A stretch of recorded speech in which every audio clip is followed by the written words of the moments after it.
আমি যে ডাবের পানি ইউজ করেছি সেটার মধ্যে নারিকেল ছিল। তো এরকম ডাবের পানি দিয়েও এই ডেজার্টটা তৈরি করতে পারবেন। আবার ফ্রেশ যে ডাব যেটার ভিতরে নারিকেল হয়নি সেটা দিয়েও কিন্তু এই ডেজার্টটা তৈরি করতে পারবেন।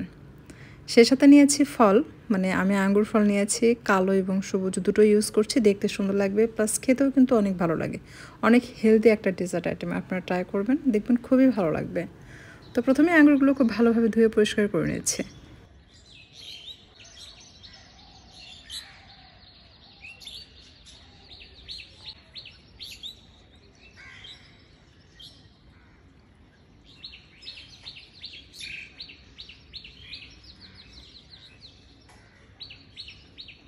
কালো আঙ্গুর আমি গোল গোল করে কেটে নিচ্ছি এবং সবুজ আঙ্গুর আমি লম্বা করে কেটে নেব। আপনারা আপনাদের পছন্দ অনুযায়ী যে কোনোভাবে কেটে নিতে পারেন বা আস্তেও দিতে পারেন।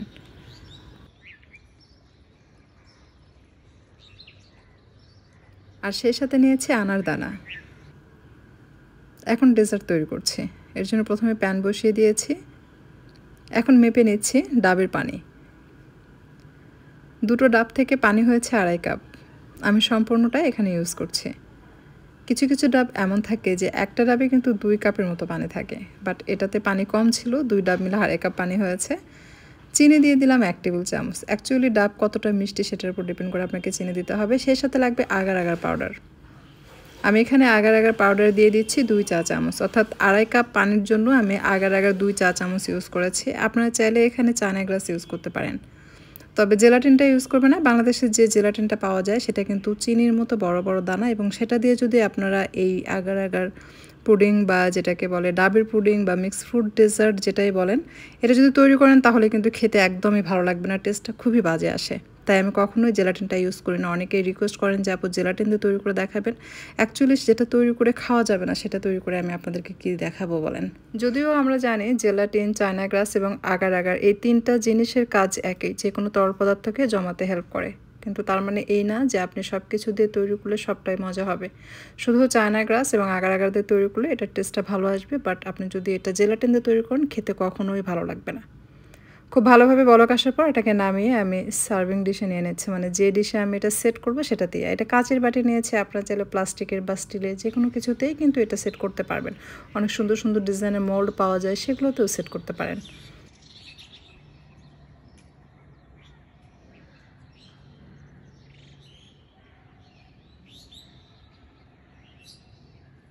এখন আমি এটাকে একটু নেড়েচেড়ে ঠান্ডা করে নিচ্ছি। পুরোপুরি ঠান্ডা করা যাবে না, তাহলে এখানে কিন্তু সেট হয়ে যাবে। তবে এতটা গরম থাকতেও দেয়া যাবে না ফলমূল, একদম ফলমূলটা সেদ্ধ হয়ে যাবে।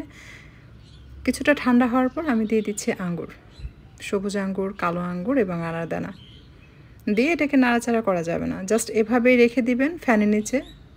যখন এটা ঠান্ডা হয়ে যাবে তখন অটোমেটিক সেট হয়ে যাবে। অনেকের কমপ্লেন থাকে আপু পুডিংটা জমছে না বা সেট হয় না।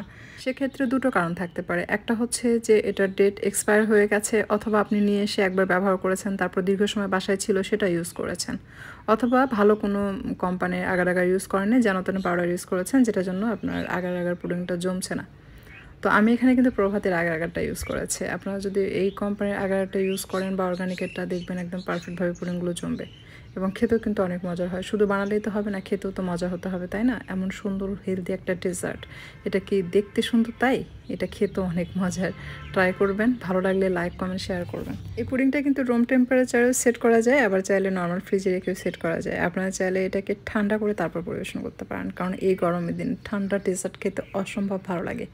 আর এটা কাটার সময় সাবধানতা অবলম্বন করতে হবে, কারণ এখানে ফল মিক্স করা আছে, সো কাটতে গেলে ফল আলাদা হয়ে খুলে যায়, তাই সাবধানে কেটে নেবেন। আপনারা যদি চান যে অল্প খরচে এই ডেজার্টটা তৈরি করতে, সেক্ষেত্রে শুধু ডাবের পানি আর ডাবের ভিতরে যে শাঁস থাকবে সেটা দিয়ে এই ডেজার্টটা তৈরি করে নিতে পারবেন, সেটাও কিন্তু অসম্ভব ভালো লাগে। তো এই ছিল আমার চমৎকার স্বাদের এবং মন প্রাণ শীতল করার মতো একটা ডাবের পুডিং বা ডেজার্ট। জাস্ট ওয়াও ছিল খেতে, বাচ্চারা খুবই পছন্দ করেছে। শুধু বাচ্চারা না, ছোট বড় সবারই কিন্তু খুবই পছন্দের, মন প্রাণ কলিজা ঠান্ডা করার মতো একটা ডেজার্ট আইটেম শেয়ার করলাম।